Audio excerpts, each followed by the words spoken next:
Guys, my name is Tabitha. Today we'll be talking about the 5 C's of relationship. Every relationship has one or two things to keep the relationship growing and more healthy. So today we'll be talking about 5 different C's of relationship. We have communication, compatibility, commitment, compromise, and consequences.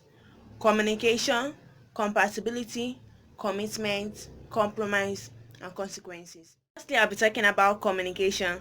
What's the general definition of communication? Communication can be defined as the process of exchanging data or information between one or more entities. Communication can also be defined as the process of transferring data or messages from one person to another. A good communication in relationship is one of the important and essential ingredients that keeps a relationship growing and more healthy. Communication in relationship can be defined as the process of sharing or exchanging words, not insults or discussions between one and another. We need to communicate in order to know what's going on in each other's mind so that there will not be misunderstanding. So there are three different types of communication.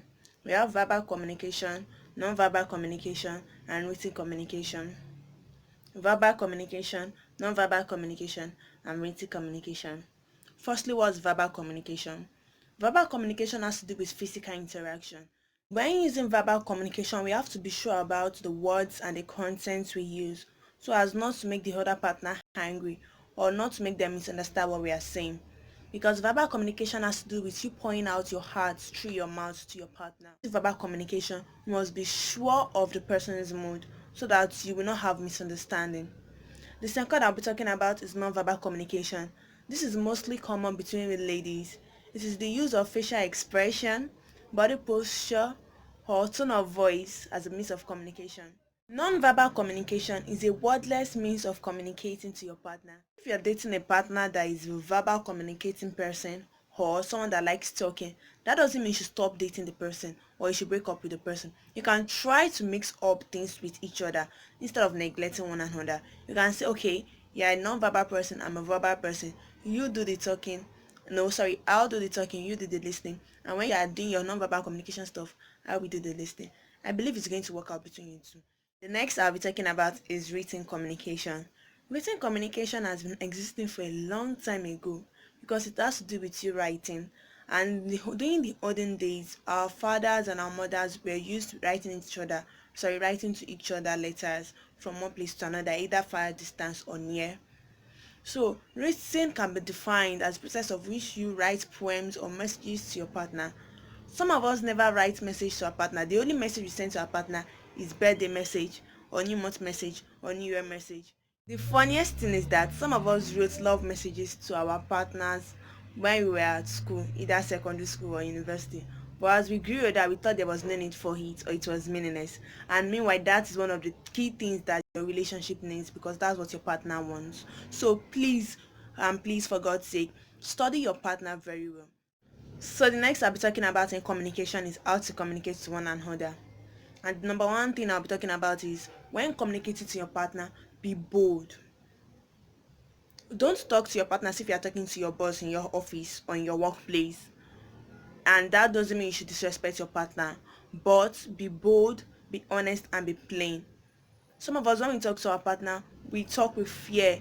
Don't talk with fear, talk with bold. You have the courage, you have the confidence. Go straight forward. My dear, my love, I don't like this. I don't like this. I like this. I like this. Check your partner very well. Check his or her mood. If he or she is ready to talk, then come forward. Be bold, be plain, and be honest. The number two thing I'll be talking about is avoid distraction. That thing attracts your attention is going to affect the communication, and once the communication is affected, there's going to be misunderstanding or disagreement. So try to avoid distraction, and this mostly happens in verbal and non-verbal communication. When you want to talk to your partner, check the surroundings, make sure the place is a convenient and silent place for you and your partner. Third I'm talking about is be open and plain. Like I said earlier on the number one that you should be bold. Number three, you come out honest. Let your partner see the truth in you. Don't lie or deceive each other. The fourth I'll be talking about is don't be in a rush to judge, attack, or argue with your partner. As your partner is talking and you're listening, be patient and listen attentively to what he or she is saying. Don't be in a rush to judge or attack the person. By the time you are doing this, it's going to arise misunderstanding and argument, and what you are communicating between each other is not going to be relevant again. There's going to be disagreement. So be careful with the words you use when you are talking with your partner, please. Person talking, be careful with the way you present words, and as the person listening, be careful with the way you accept things. As guys, I know sometimes our ego, like how dare you talk to me like this, how dare you do this, how dare you do that. But by the time we listen patiently to what our partner is saying and not being in a rush to argue, I believe the relationship is going to work out. The fifth way of how to communicate to your partner is always appreciate your partner. Be appreciative. Anything your partner does, either talking or listening, just appreciate the person. Tell the person how much they means to you for them talking and opening their hearts to you. Always appreciate them. Make them feel loved. Make them feel like, yes, I can trust this person. I can open my heart to this person the more. By the time you do this, you will see that your partner will be communicating to you more than you expect.